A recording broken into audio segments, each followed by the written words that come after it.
Hi, I'm Debanuj Dasgupta. I was class of 2006. When I was doing my new Voices Fellowship, around that time I was organizing lesbian, gay, bisexual, transgender, queer identified immigrants, many of whom largely of color, in the New York tri-state area. And sort of nationally I was in touch with other folks, and also I was working as a consultant for the National People of Color Organizing Institute, part of the National Gay and Lesbian Task Force. And when I got the fellowship, my primary work was to organize queer immigrants in New York around issues of homelessness, access to welfare, access to housing, medication, and I did a range of focus group discussions. And it was also the time, 2006-2007 was the time when comprehensive immigration reform was about to be introduced at that time, which was the Kennedy-McCain bill, and there was a lot of national organizing, both direct action and policy level happening. And there was a clear lack of queer and feminist voices within those sort of bills and national policy level organizing that was happening. So my job was at two levels. One was organizing at the ground, doing Know Your Rights trainings. I was based at Queers for Economic Justice, and at a national level was to work with national coalitions. I primarily worked with the National Network for Immigrant and Refugee Rights, which is a membership organization, at that time about 300 organizations that worked around immigration issues, and with the American Friends Service Committee. I went on, immigration reform failed in 2007, the bill failed, but I went on to work on a piecemeal legislation which was lifting the US HIV ban on travel and immigration that disproportionately impacted many LGBT immigrants because there wasn't any waivers available. The only waivers that was available to HIV positive immigrants was if you had a US citizen spouse or children and you could prove that you being deported would be an economic hardship for them. So it's a very narrow waiver category, did not really benefit a lot of queer immigrants who were positive or just HIV positive immigrants who couldn't access those categories and were in limbo in the US. And also folks who were traveling from abroad who were positive. You either declared your status at that time and your passport would be stamped and you were only given like a 1-month waiver to travel. So we worked on that piece, and I worked at national level with several formations. My role at that time was primarily organizing HIV positive immigrants, doing town halls, support groups. So there was a continuum of movement that was happening around the lifting of the ban. It wasn't just those of us who were working at policy level would get this thing lifted, but the voices of the impacted communities were part of this continuum of a process. So in 2008, July 30th, 2008, as part of the Presidential Emergency Plan for AIDS Relief, PEPFAR, the then President George Bush signed the removal of the HIV ban as part of the Immigration and Nationalization Act.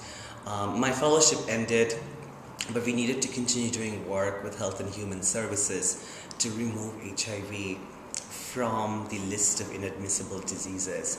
So even as consultant for different organizations I worked with, even after my fellowship ended, I continued to do work, especially in the form of policy research, looking at globally how different nations were dealing with HIV positive travelers, what were the international human rights standards. And that sort of led me on a different journey. I began exploring how the International Organization of Migration, IOM, and UN has standards around migration and human rights and HIV. And that sort of opened up a whole different sort of area of inquiry for me. And I became really passionate about coming back to academia and picking up this piece of work as a long-term piece of research, looking at how historically disease has been constructed, and disease bodies therefore have been constructed as threats to national security and international security, and how that has sort of become a part of US security policies. and therefore securitization of US internal and external travel measures impacts queer and diseased bodies. So that is more and more my work now.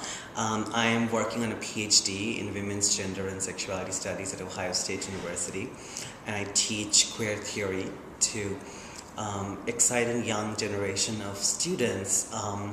And that has become more and more my passion. It is classroom-based teaching, but I work really hard to bring feminist pedagogy, which is all about consciousness raising within the classroom setting.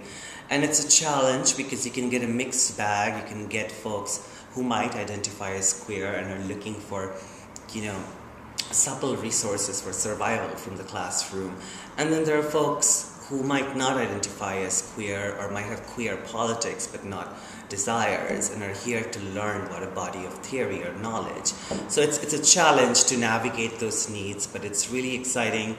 I sort of work both in and outside the classroom with students to support their intellectual growth.